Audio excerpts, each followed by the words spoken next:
Alright, we won this die roll. Let's see what we got. Alright, so one Simian Spirit Guide, a couple Goryos, and a Breaking and Entering. No blue source. No looting effect. So, and no big creature. So I think we do mulligan this. Just missing one too many pieces and cards that we would like. And if we had a big creature or even just a blue source, I think it would be a lot closer of a decision. But here I'm going to ship it. And then the expertise, that's a card we would have liked in the other hand. Now we have it here, but we have a couple big creatures, and that's okay. So the thing about this deck is that you're going to have some amount of cards that in your hand a lot of the times that aren't going to be doing that much. Like, we have 2 Gristlebrands. We only really want 1. I'm going to put this expertise on the bottom because we only want 1 expertise. We don't want 2. And so we're a combo deck, so we really only want like one piece of different elements of our combo. So let's start on a Serum Visions here. And I think we want to find a Watery Grave here. So just gonna shock, and we'll see what we can find in our top few cards. And this is important here. So we see Emrakul. Don't think we want that one. And also a Polluted Delta. The Delta I think is more interesting because we may need a 3rd land, but I am going to bottom that one as well because the reason why I bottomed the Delta and the Emrakul is we have a reasonable amount of mana sources in our deck, so we're more likely to draw a land or a Simian Spirit Guide rather than one of the cards we really want. Is we really need something like a Breaking and Entering or Goryo's Vengeance in order to win here. So we see a Lava Spike immediately. Now we know we're up against an aggro deck.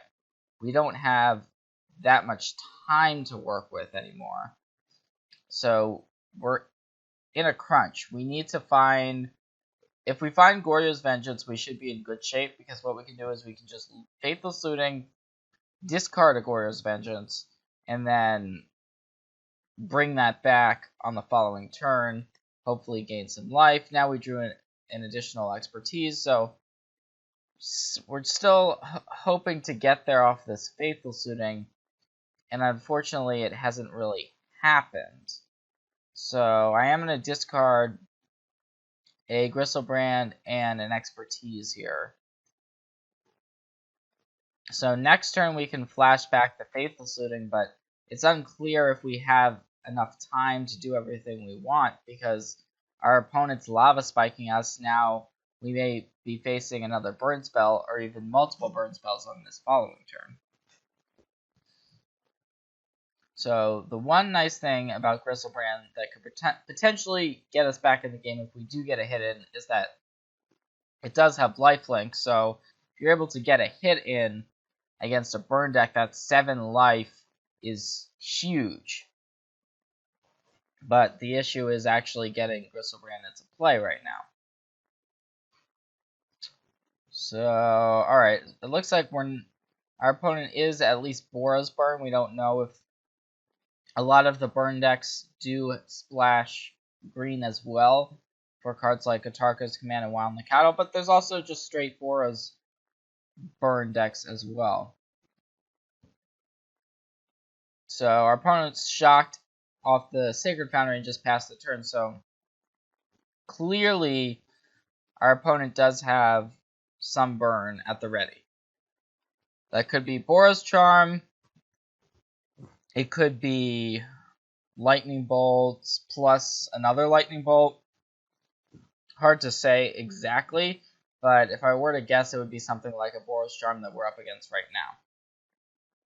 So the draw step here is another copy of Faithless Looting. Interesting. So we could cast this one, or we can flashback the one in our graveyard. I'm actually just going to flashback the one in the graveyard and hope that we have at least another turn to find what we need. So, alright, collective brutality. We picked up multiple brutalities. We definitely don't need multiple copies of collective brutality. So I'm going to discard a brutality and another Gristlebrand here. Keep one brutality. We could use it to gain life next turn if we and potentially duress our opponent, but we would rather just get a Gristlebrand into play. So it was actually Lightning Helix, the burn spell. So that's better for us than Boros Charm, just because it deals less damage to the face. So there's a Rift Bolt getting suspended.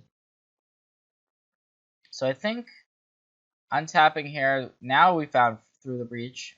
Wish we had. This is one of those situations where you wish you had known about Through the Breach, because otherwise we might have kept the Gristlebrand in hand. But at this point, that's water under the bridge.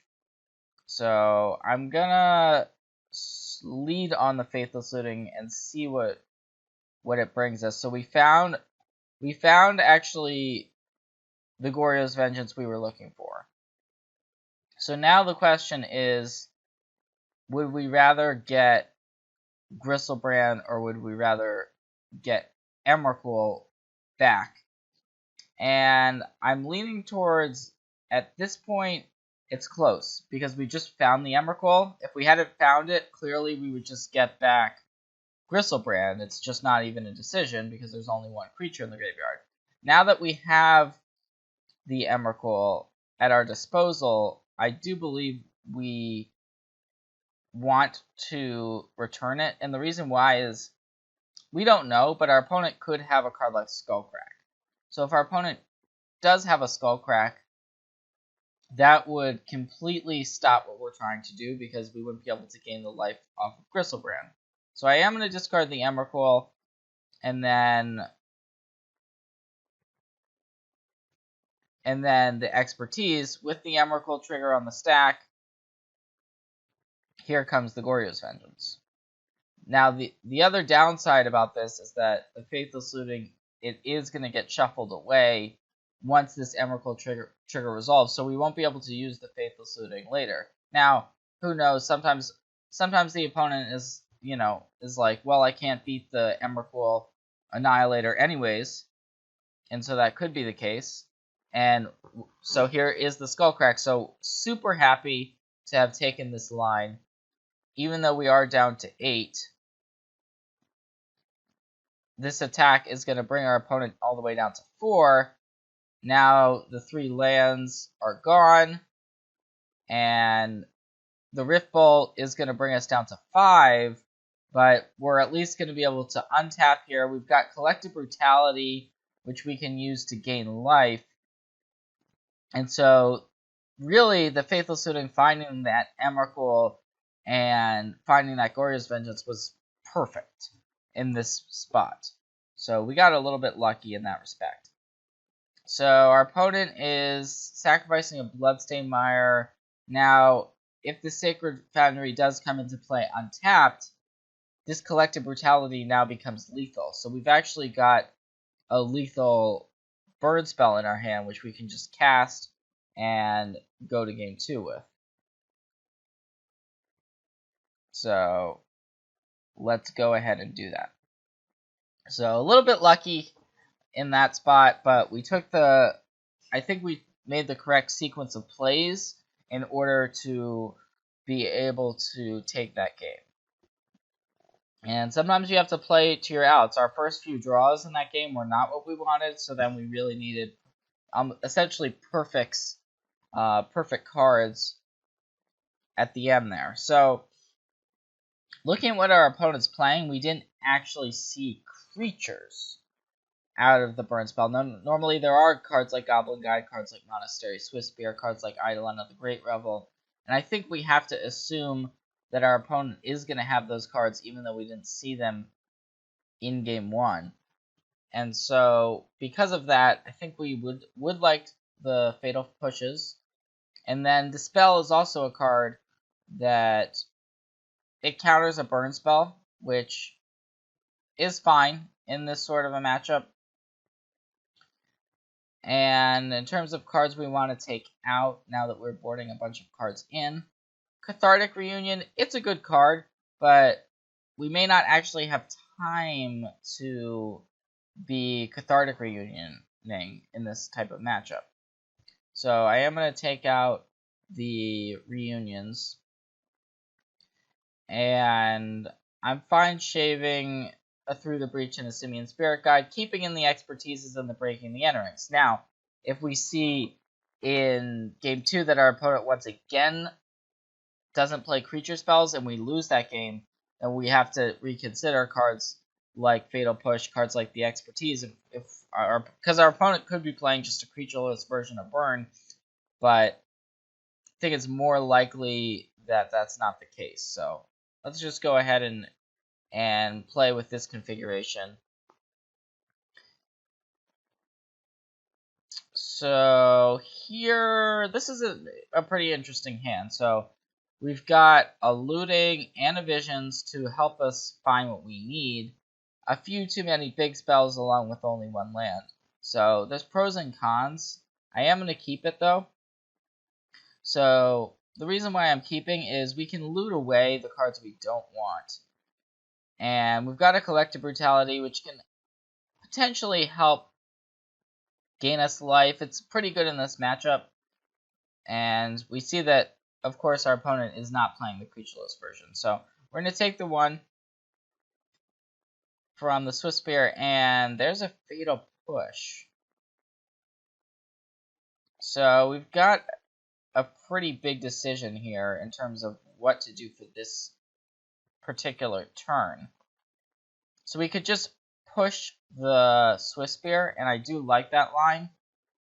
So I think I'm going to take it. And then next turn, we can Serum Visions or Faithless Looting. I'm gonna get the Watery Grave and take 2, because the reason why we have to shock here is we don't have that second land. So if we brick on our turn, meaning we don't draw the land, we need the Serum Visions to be able to find us what we need. And so here's a Rest in Peace. So this is one of the best cards possible against our deck that our opponent could be playing. And so that's going to shut down our primary game plan here. So we have to now rely on Through the Breach in order to win, is basically what this comes down to. So I'm going to Serum Visions. And we're still missing a red source, which is pretty brutal.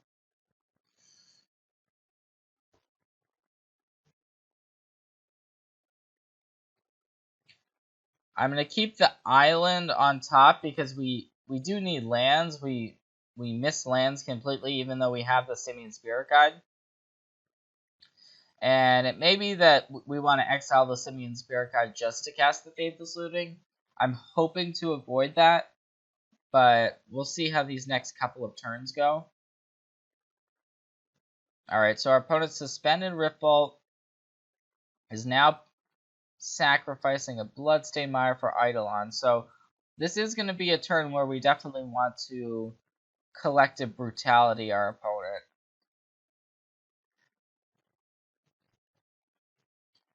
And I think we actually want to just go ahead and use all 3 of the modes. So we're going to be able to duress our opponent, we're going to be able to get rid of this Eidolon, and we're going to be able to gain some life. So this also means discarding a couple cards, and I think we just want to get rid of the Gristlebrands. And the reason why is I think when we do Through the Breach, we're most likely going to want to Through the Breach in an Emrakul. So we see Boros Charm and Skullcrack. I'm going to take the card that deals more damage, which is the Boros Charm, and just pass the turn. So that play, it gave us a little bit of a buffer. Our opponent's got a Skullcrack in hand, so we need to draw lands, and our opponent needs to draw more burn spells. That's what this comes down to. With our opponent down to 14, this Through the Breach plus Emrakul is going to be lethal if we're able to cast it. So there's a Forbidden Orchard. So I am going to play that now. I'm actually not going to Faithless Looting right now, and the reason why is we've only got 4 cards in hand. So if we Faithless Looting, we have to discard 2. We already want the Simian Spirit Guide and the Emrakul and the Through the Breach. So we don't really have good discards even if we were to find the land, and we would give our opponent a creature to be able to attack us. Now that we've drawn the Breaking and Entering, I do want to cast the Faithless Looting, give our opponent a red mana, and try to find the 4th land, because that's going to allow us to cast the Through the Breach next turn. So we were able to find it. I'm going to discard the Breaking and Entering and the Gristlebrand, because those are cards we just don't need. And now all we have to do is have our opponent not kill us, which is almost certainly our opponent's not going to be able to get the job done here, because unless our opponent's running some sort of 5 damage burn spell with only 1 card in hand, we're effectively at 9 from the attack from the Spirit, but our opponent is most likely not going to be able to chain together 2 cards that can deal us 9 damage, and almost certainly has no answer to the Emrakul once it enters play. So there's a Goblin Guide that's going to be ineffective here. Found a mountain. Sweet. Don't need it, but we'll take it. Just going to exile the Simian Spirit Guide. Why not? And this is going to end the game here. So we were pretty lucky game 1, but this game we actually have seemingly won through a Rest in Peace, one of the best possible cards against our deck. So that shows some of the resilience here, and it looks like our opponent's just getting ready to pack it in. And so, yep, that is going to be the match.